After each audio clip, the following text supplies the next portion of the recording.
AITA for deleting my friends' wedding photos in front of them? I'm not really a photographer. I'm a dog groomer. I take lots of photos of dogs all day to put on my Facebook and Instagram. It's my thing, if that makes sense. A cut and a photo with every appointment. I very seldom shoot things other than dogs, even if I have a nice setup. A friend got married a few days ago and wanted to save money, asked if I'd shoot it for them. I told him it's not really my forte, but he convinced me by saying he didn't care if they were perfect. They were on a shoestring budget, and I agreed to shoot it for $250, which is nothing for a 10-hour event. On the day of, I'm driving around following the bride as she goes from appointment to appointment before the ceremony, taking photos along the way. I shoot the ceremony itself, and during the reception, I'm shooting speeches and people mingling. I started around 11 a.m. and was due to finish around 7:30 p.m. Around 5 p.m., food is being served, and I was told I cannot stop to eat because I need to be photographer. In fact, they didn't save me a spot at any table. I'm getting tired and, at this point, kind of regretting doing this for next to nothing. It's also unbelievably hot. The venue is in an old Veterans Legion, and it's like 110F, and there's no AC. I told the groom I need to take off for 20 minutes to get something to eat and drink. There's no open bar or anything. I can't even get water, and my 2 water bottles are long empty. He tells me I need to either be photographer or leave without pay. With the heat, being hungry, being generally annoyed at the circumstances, I asked if he was sure, and he said yes, so I deleted all the photos I took in front of him and took off saying I'm not his photographer anymore.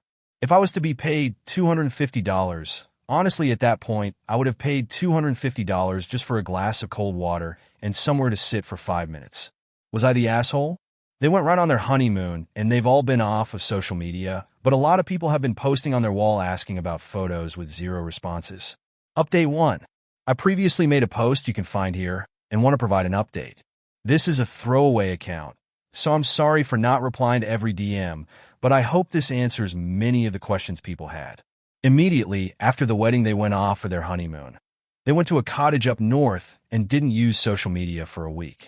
In that time, they got lots of requests for photos on Facebook, and I didn't reply to anyone because, to me, this was done, and I didn't want the headache of dealing with the fallback. I don't know a lot of these people, it's their circle of friends, so I thought it was best they handled it. The bride contacted me when they returned and asked me my side of the story. I don't know when the groom spilled the beans, but he wasn't truthful about it. He told her I had camera problems and lost the photos.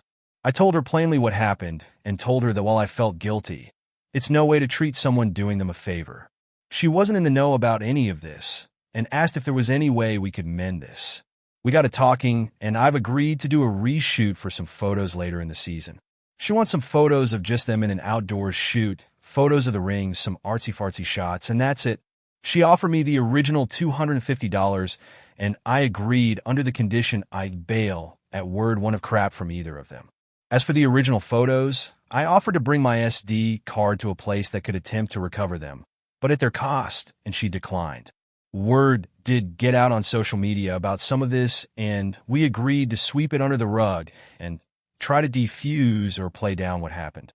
Of the few comments I did read, they were wholly against me because the story is twisted with the "her camera died" narrative the groom spun. I'm upset, but not enough to make a big deal of it. None of them even know my name. I did make 2 interesting connections, though. The DJ was privy to the situation. He was the person I vented to originally, and he asked if I'd shoot their band at an upcoming event. Additionally, the minister asked if I'd like to shoot some promotional images of his church and choir. Not sure if I'm cut out for anything but pet stuff, but it's nice to have got something out of this ordeal at least. Final update. This is my 3rd and final post on the matter. I wanted to make a final update to my post you can find here. According to AITA rules, I am not allowed to post another update, so I've instead put it on my profile. A common sentiment in the previous thread was I was a doormat, and I know that. But if I can justify it just one time, this was never about the money or the people or anything. I'm experienced with photography, but only really in one subject area, pet portraits, and I would gladly jump at any opportunity to practice and gain more experience and exposure in other areas of photography. It's extremely validating going from volunteer work to paid work, even if the pay is a small pittance to what it should be. Even if they offer me nothing, I would have gladly accepted the opportunity just so I can practice more and try new things. Plus, it was under the assumption they didn't care they were perfect photos. I got the bride to correct the record on Facebook that there was a disagreement between her husband and I. I don't know if anyone has connected the dots yet to an article or articles they might have read, but a lot of people were upset and actually taking my side for once. The bride said we all worked it out, which sort of happened, and we'll have some photos to post soon.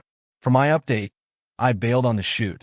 It was meant to be later in November, so they could have snowy photos, but a few nights ago, they asked if I could do it the day before yesterday. I wasn't doing anything, so I agreed. I picked out a location I thought was nice, as there's lots of wineries and vineyards in our area, plus it was relatively close to me. I meet them there, and they're both prettied up and ready to go. We congregate around my car while I'm unloading my lights and gear bag, and I talk about how the shoot is going to go. I laid out the specific shots I was going to take, then where the lights would be, their poses, etc. I asked the husband if he could help me carry sandbags, and he declined, saying my job is photographer, not him. Something in me snapped, and I just started loading my stuff up again and got into my car despite their protests. I remarked that when they both get married a second time, don't contact me to shoot it. Rolled my windows up, locked my doors, and off I went. The first thing I did when I got home was block everyone. This relationship was already threadbare, but this just cemented them as awful people I'd do best to not associate with. All told, my investment in this shoot was maybe 30-minute making a game plan on what shots and what to bring, and a 5-minute drive each way. That is if you don't count my previous day wasted. At the very least, I find solace I wasted their time and money on makeup, etc., if even a little. As well, I'm learning I'm really not cut out for this stuff. I need more experience, in particular dealing with clients, before I take on this kind of work because I'm quickly learning I am hating this aspect of it. As an aside, I don't like many of the people here on Reddit, either publicly or through DMs. As well, some YouTubers who have covered my post, who try to gatekeep photography. It makes me very sad to read things like I'm not a real photographer. While it's true I'm not super experienced, these kind of comments really dig deep when I'm doing my best and trying to learn more about photography. I've been using a DSLR for about 10 years, photographing pets and some small events along the way. Nothing as prestigious as shooting weddings, sure, but just because someone doesn't shoot photos professionally doesn't mean they're default a bad photographer.